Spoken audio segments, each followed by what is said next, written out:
The Meridian Country Club's elegant ballroom glowed under crystal chandeliers, transformed into a sophisticated celebration space for Mom's 55th birthday party. 150 guests filled the room. Family members, longtime friends, business associates from Dad's law firm, and prominent members of the social circle that had defined my parents' lives for over 3 decades. The gathering represented everything my family valued: status, success, and the kind of social connections that opened doors throughout the city. I stood near the champagne fountain, wearing a simple black dress from a department store that had cost less than what some guests probably spent on their appetizers. Around me swirled designer gowns, custom suits, and jewelry that represented generations of accumulated wealth and careful social positioning. To everyone in this room, I was the family anomaly, the daughter who'd somehow failed to live up to the Mitchell family's reputation for excellence and achievement. What none of them knew was that exactly 6 months ago, the billboard company across the street from the country club had contacted me about featuring successful local entrepreneurs in their new City Leaders campaign. While my family had been planning Mom's birthday celebration, I'd been working with their marketing team to time the billboard reveal for maximum impact. The 50-foot display showcasing my achievements had been installed yesterday, perfectly positioned to be visible from the country club's main windows. "Sarah's sweetheart," my Aunt Catherine approached with that familiar mixture of concern and condescension in her voice. "How are you doing? Still working on that little tech project of yours?" Before I could respond, my brother Marcus appeared beside her, his confidence boosted by the scotch he'd been enjoying and his recent promotion to senior associate at Dad's prestigious law firm. "She's probably still convinced she's going to revolutionize the world with computer programming. I tell my colleagues that my sister is exploring entrepreneurship, because honestly, I can't explain what she thinks she's accomplished." Polite laughter rippled through the nearby group. My sister Jennifer, who'd just returned from her latest gallery opening where her abstract paintings were displayed among other local artists, examined her diamond bracelet with practiced disinterest. I've tried to encourage her to pursue something more creative and fulfilling. The business world is so cold and impersonal. She could probably find happiness in something artistic, something that feeds the soul. I smiled and continued sipping my champagne, finding their conversation particularly ironic since my company, Quantum Innovations, had just been valued at $4.2 billion following our latest funding round. While they'd been discussing my limitations, I'd been building a technology empire that employed over 6,000 people and held patents on breakthrough innovations in artificial intelligence and quantum computing. Uncle Robert, Dad's law partner and longtime family friend, joined our circle with the satisfied expression of someone who'd never questioned his place in the social hierarchy. "Sarah, your father and I were discussing your situation last week.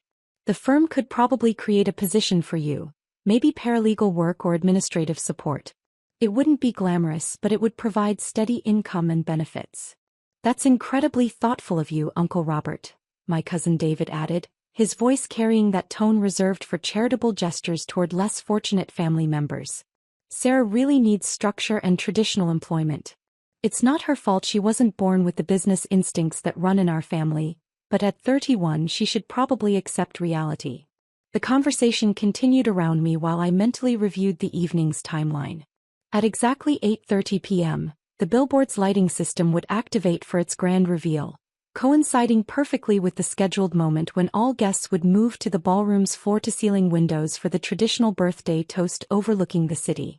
Mom stood up at the head table, tapping her crystal wine glass with her silver spoon to command attention. At 55, Diana Mitchell remained striking, her auburn hair professionally styled and her elegant navy gown carefully chosen to project sophistication and authority. She carried herself with the confidence that came from decades of social leadership and charitable organization management. "I want to thank everyone for being here tonight," she began, her voice carrying the polished authority she'd perfected through years of fundraising galas and community board meetings. 55 years. It's a milestone that makes you reflect on what truly matters in life. She looked around the room with obvious satisfaction, her gaze lingering on family members and friends who represented the social success she'd spent her lifetime cultivating. "Looking at this room tonight, I'm overwhelmed with gratitude for the relationships we've built, the achievements our family has accomplished, and the values we've passed down to the next generation." Murmurs of appreciation and agreement echoed throughout the ballroom. The Mitchell family has always stood for certain principles: hard work, education, professional success, and contributing meaningfully to our community. We've built our reputation on these foundations, and they've served us well for generations. Her eyes found Marcus near the front of the room, where he stood with his wife and children, representing everything she considered family success. Marcus has proven himself worthy of the Mitchell name, building his legal career with dedication and showing the professional excellence that defines our family tradition. Enthusiastic applause as Marcus raised his glass modestly, accepting the crowd's recognition with practiced grace. Jennifer has followed her artistic passion while maintaining the social connections and community involvement that represent our family's values. More applause as Jennifer smiled graciously, her recent gallery showing having been well received among the country club's cultural circles. We've always believed that success isn't just about personal achievement, it's about building something lasting, something that contributes to the community and reflects well on the family name.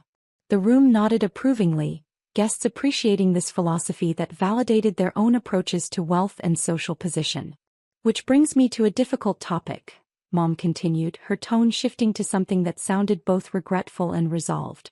Not every family member chooses to embrace these time-tested values.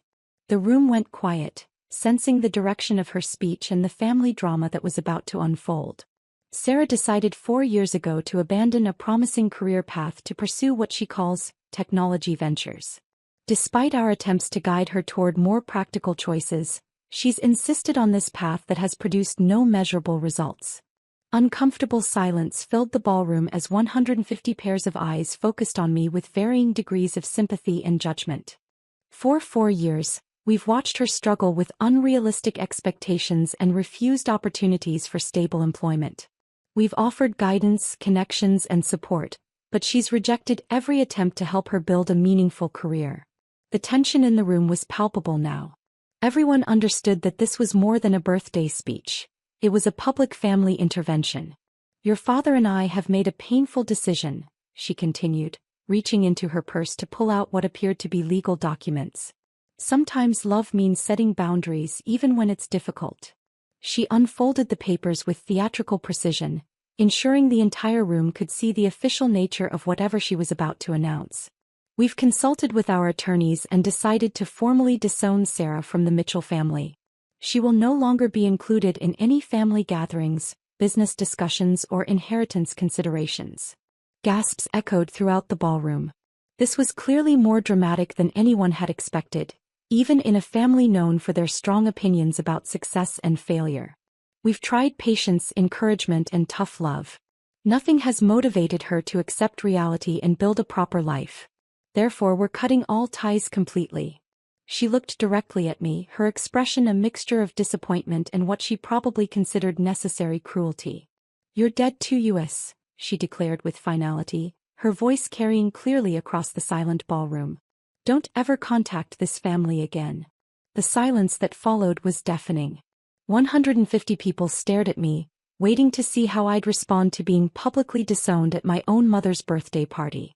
I looked at her for a long moment, then at Dad, who was nodding his approval from his seat at the head table. Then at Marcus and Jennifer, who looked shocked but not particularly inclined to defend me. I understand, Mom, I said quietly. I'll leave now. I walked outside quietly, making my way through the crowd of stunned guests who parted before me like I was carrying some kind of contagious failure. Conversations resumed in hushed whispers as I passed, people processing what they'd just witnessed and probably discussing how the Mitchell family had finally taken decisive action about their problematic daughter.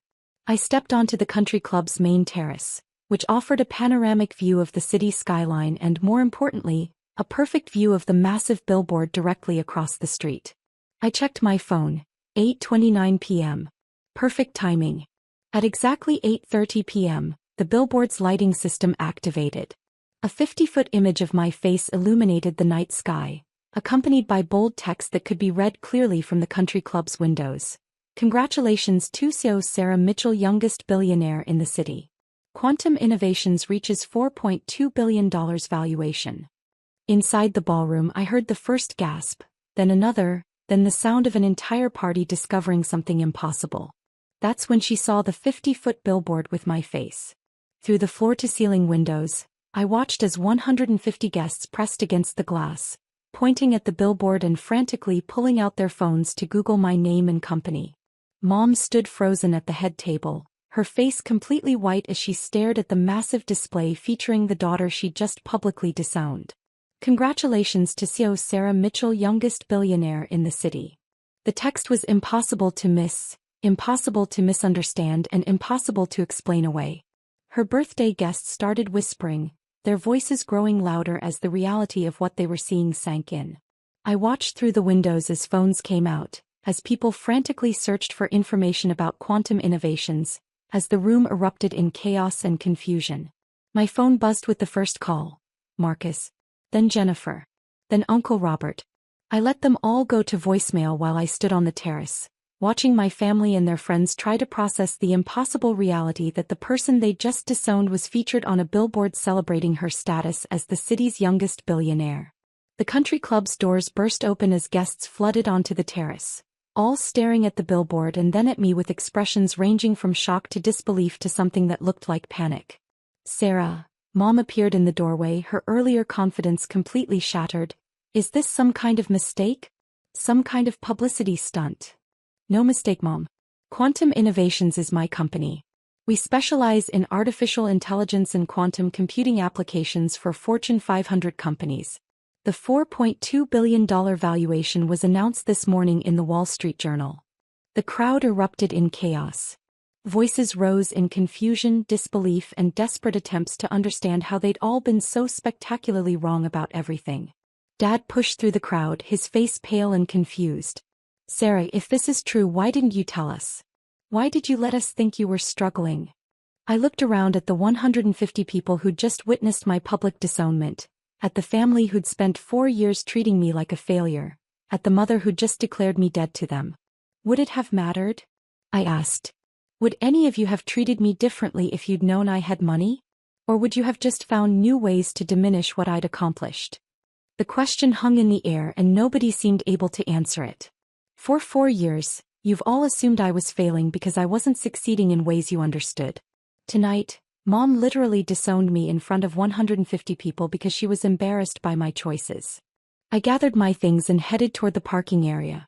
The billboard will be up for the next 6 months, visible from your country club every time you have an event.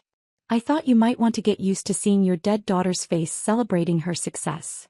As I walked away, I heard the explosion of arguments, accusations, and desperate damage control behind me. 150 people who just witnessed a family disownment were now scrambling to understand how the person they'd pitted was actually the most successful member of the family.